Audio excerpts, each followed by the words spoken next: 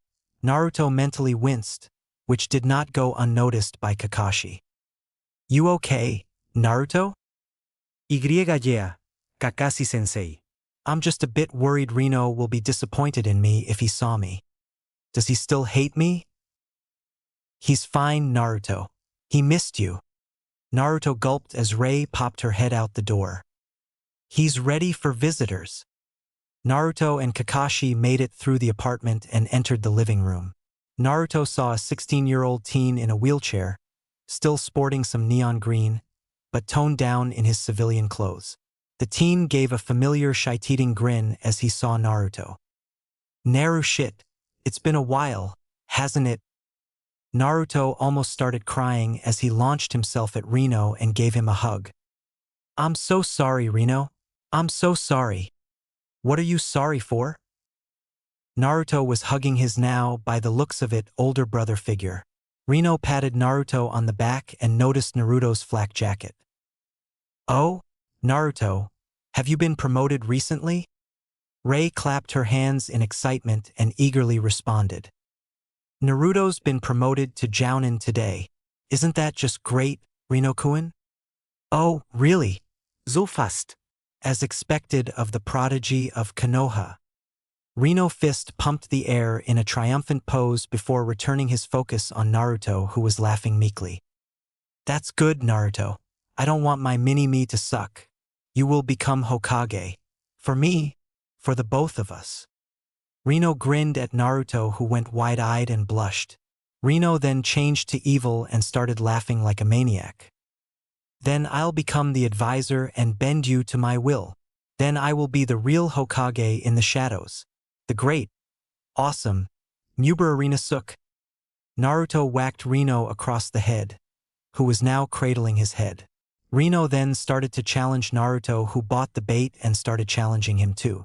This got them into another bickering argument, changing from being Hokage to who could eat the most ramen. Kakashi and Rei sweat dropped.